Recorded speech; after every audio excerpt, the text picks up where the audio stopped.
আমার আপু অনেক সুন্দর করে নিজেকে তৈরি করে আমার বাসায় আসছে। আপু কি করছো? এই যে ঠোঁটটাকে একটু মোটা করলাম, একটু নিজেকে ডিফারেন্ট করলাম। এই যে দেখো ঠোঁটটা একটু মোটা হয়েছে, এই যে দেখতে এখন সাথে কত একটু ডিফারেন্ট লাগতেছে না? দেখো হ্যাঁ, সাথে এই জায়গাও কি হয়েছে? এই জায়গায় একটু ওই যে গড গিফটেড একটু পড়ে গেছে এখানে। চুমা দিয়ে গেছে। হ্যাঁ, গড গড একটু আদর করে দিছে। এই যে না তেল পড়ছে আপু। ফোসকা পড়েছে, রাতে জ্বর হয়। ভালো করছো, হয় ভালো কাজেতে আইছে। আপু তুমি যে এত মজার রান্না করো, এটা কি তোমার বাড়ি থেকে শিখছিলা নাকি? না, এটা আমার অনেকেরই প্রশ্ন যে এটা কি তুমি তোমার মায়ের কাছ থেকে শিখছো। আসলে এটা না, আমি যদি কোথাও গিয়ে কোনো একটা খাবার খাই আমার কাছে ভালো লাগে, আমি ওইটার নিজে করি, কিভাবে এটা রান্না করছে ওইটারে আমি ট্রাই করি। নাহলে প্রথমবার একটু হলো না, দ্বিতীয়বার করি, দ্বিতীয়বার হলো না, তৃতীয়বার, মানে আমি ট্রাই করি যে আমি লেগে থাকি যতক্ষণ না পর্যন্ত সেটাই সাকসেস হই। মানে আমি সেটা সাকসেস হয়ে সারি, যে কোনো জিনিস আমি লেগে থাকি। লেগে থাকাটা হচ্ছে ধৈর্য ধরাটা হচ্ছে কাজ। ভালো কথা বলছো। আমি সবকিছুর পিছনে এরকম লেগে থাকি, পড়ে থাকি, যেটা এটার পিছনে লাগছে এটাকে হতে হবে, হতেই হবে। না সত্যি আপু, তাই টেসলাতে চাকরি করার পরে সে আবার মানে চেঞ্জ করে হঠাৎ করে তুমি আবার দেখলাম যে গভর্নমেন্ট জব নিয়ে চলে আসলে। তো তুমি আসলে খুব লাকি। আর আপু ওর কাছে আমি একটা দোয়া চাইছি, আপু যদি এই দোয়াটা না করে ওর খবর আছে।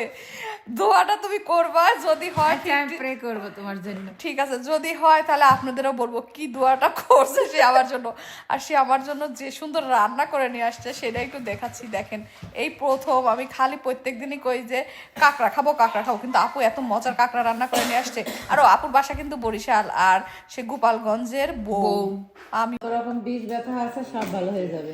কাঁচা কাঁচা কচুর ভর্তা, কাঁচা কচুর ভর্তা, কচুটার চারপাশ, আর কচুটাকে আগে ধুলাম, ধুয়ে চারপাশটা ফেলাই দিয়ে কাটলাম, কাটার পরে আর জল লাগাইনি এটা।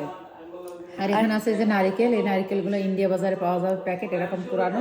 তার সাথে কুচি করে পেঁয়াজ দিছি, ব্লেন্ডারে দিলেই ব্লেন্ড হয়ে যাবে। আর সরিষা, এই যে সরিষার প্যাকেট কালোটা, ওই কালো সরিষা, কালোটা, এটা খুব ঝাঁজ, এটা ইন্ডিয়া বাজারে পাওয়া যাবে সরিষা।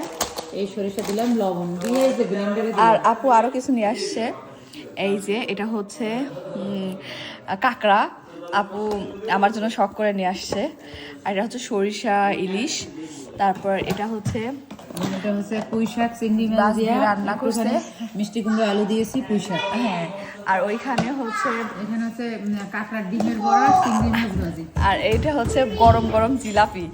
কাঁকড়ার ডিমের বড়া আর চিংড়ি মাছ ভাজি। চিংড়ি ভাজি। এই যে কাঁকড়ার ডিমের বড়াটা তো মজা, পেরে একটা এই প্রথম জীবনের প্রথম খাবো। অনেক টেস্টি। আমার বড় একটুখানি রান্না বান্না করছিল, তো সব মিলিয়ে আজকের রান্নাটা অনেক মজার ছিল। আপু আসলে অনেক ভালো রান্না করে। আর এই বিদেশ বাড়িতে উনি যে এত কষ্ট করে রান্না করে আমার বাসায় নিয়ে আসছে আমাকে খাওয়ানোর জন্য, এটাই বা কয়জন কার জন্য করে, তাই না? আমি আসলে অনেক লাকি। আমার বড় আপুরা সবাই আমাকে খুব বেশি আদর করে এবং এভাবেই আমাকে সাপোর্ট করে যাচ্ছে। সবাই দোয়া করবেন, ভালো থাকেন, সুস্থ থাকেন, আর বেশি বেশি করে আমার জন্য দোয়া করবেন। আজকের মতো বাই বাই, টাটা।